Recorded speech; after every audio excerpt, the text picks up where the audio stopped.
What's up? Got another Manticore of Darkness deck for you today. This is one of my favourite cards. I'm always trying to make it work with new, wacky, and weird combos. This one I feel like is more of a concise strategy and can actually stand up to the meta somewhat. It's obviously not going to be tier 1, 100% win rate or whatever, but it is, I think, potentially the most efficient way to play this. We obviously run this in conjunction with our card of safe return, which we max out on. This card says that whenever you special summon a monster from the graveyard, you can draw a card. So if you've got this on board and you manage to get one of these guys on field and one in the grave this turn, you can infinitely draw by tributing and special summoning, tributing and special summoning until you draw your whole deck, basically, if you like. Obviously I wouldn't advise that in this deck because we're not running Exodia. You mainly just want to draw it until you have like a strong enough hand where you can discard the excess and just have the strongest hand possible for trying to win.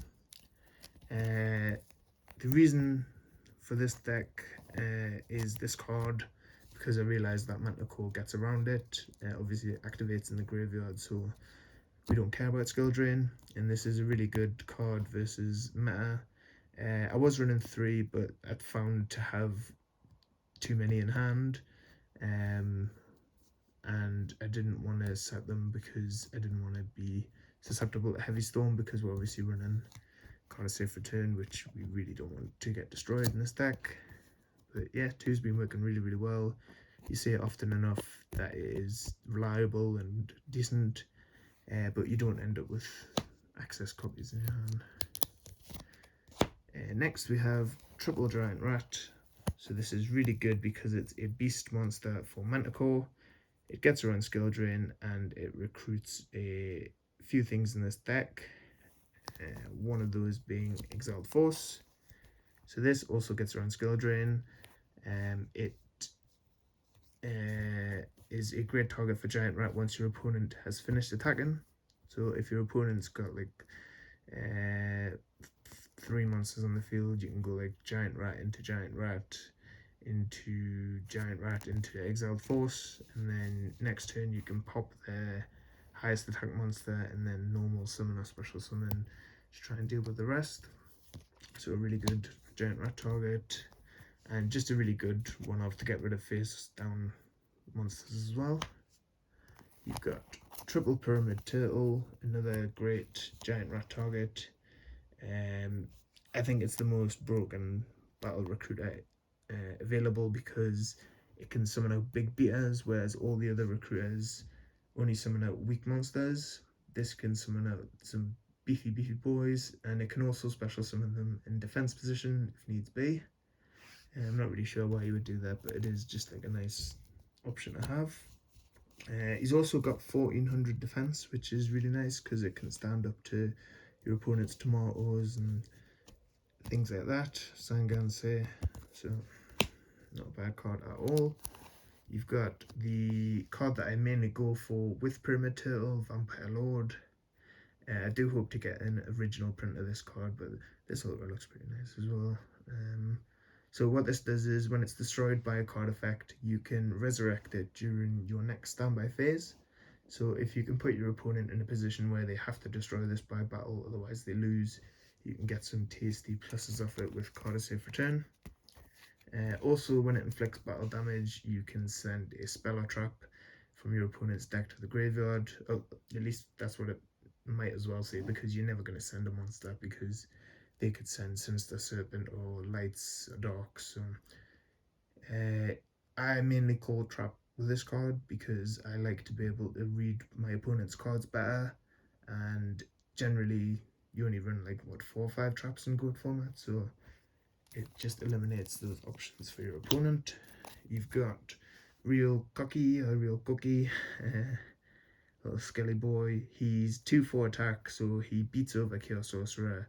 He also kind of beats over BLS because his effect states that if he battles a warrior or a spellcaster, he can destroy it at the end of the damage step.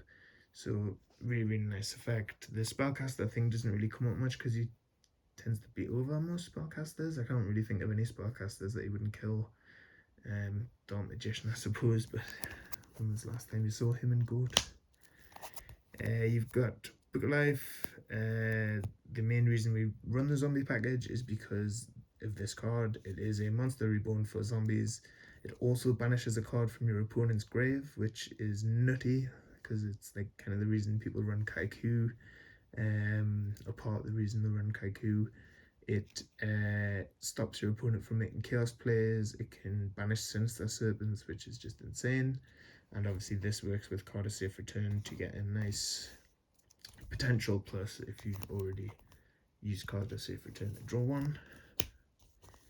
Next up we have a Tomato package. So you've got the Mystic Tomato, which can recruit Sangan as well as Nidoria. Yeah, you run a whole bunch of recruiters in this deck, and your opponent can't knock them all, so you're bound to get some of them off. So very nice. Sangan obviously searches Nidoria, searches Exiled Force, searches Giant Rat, searches Pyramid Turtle, searches some really good stuff. And Nidoria, when it's destroyed by battle, you can select any card on the field, doesn't matter if it's face up or face down, and destroy it. Not any card, sorry, any monster your opponent controls. The next card may seem a bit wild. Also an Exodia card. This card is called Emissary of the Dark Afterlife, and when this card is sent from the field to the graveyard, each player selects one level 3 or lower normal monster from the deck and adds it to the hand. So 99.99% of the time your opponent's not going to be running a level 3 normal monster because this isn't Blue Eyes format. But we are, because we're running this bad boy, Sonic Duck. He is a 1700 beta and a duck which can walk at a sonic speed. Sometimes he cannot deal with his incredible pace and loses control. Amazing. So this is just the big beat stick to have with skill drain. It's also a winged beast, and this can be used in conjunction with your Manticore. So very, very nice. And because we're running skill drain, I decided to try 2 copies of Fusilia Dragon. Only 2 because you only run the 2 skill drain. This is really, really nice. What I can do with this also, and what I like to do sometimes, is to summon it out as 1400 and then beat over, like, say, Sangan or whatever, like a small monster, and then I'll set just like a bluff so that my opponent automatically thinks that it's skill drain, and then they'll not attack, and it gives me time to build up resources and hopefully achieve my combos. Next card we've got Gigantus. So this is really good if your opponent's got lots of spell traps and you have any earth monster in the grave. You can banish any earth in the grave and it special summons itself. It's a big 1900, and when it's destroyed by battle, it nukes all the spell and traps on the board. So you want to be careful with this. You don't want to be bringing this out when it, like, early game, when you've got like card of safe return and skill drain set. You mainly want to use this to go for game, or if you're performing a tribute summon, it can be really nice. Or, like, as I say, if your opponent's got loads of spell traps, you can ram it into something, get some nice pluses, and it doesn't take up your normal summon, which is really, really good. You've got double Nobleman across out. This isn't essential for this deck because you run skill drain, so that could act as your flip effect negation. I just really like this because I'm not always going to have skill drain, and it's good for getting rid of spies and stuff that even my BS can't get rid of. So yeah, really like this card. And obviously we don't run Tsukiyomi, and we're not running Book of Moon, so unfortunately no synergies there, but you can cut this for more stable traps because I did cut some of the stable traps in this deck. I didn't want to be too susceptible to Heavy Storm. Speaking of which, you've got Heavy MST. We don't want to be dealing with our opponent's MSTs to get rid of our card of safe return or a skill drain.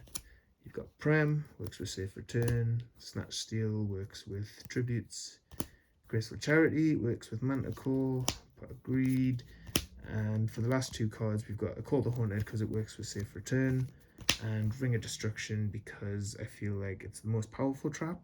It can be chained to Heavy Storm or MST, so you can cut Nobleman across out for Torrential and Mirror Force, but I feel like Nobleman is a bit more aggressive. This is a bit more of an aggressive deck. You want to beat your opponent down quick before they can draw their outs to skill drain and your combo. So yeah, that's the deck. Let me know what you think. Comment, like, subscribe, all that shit. Take care.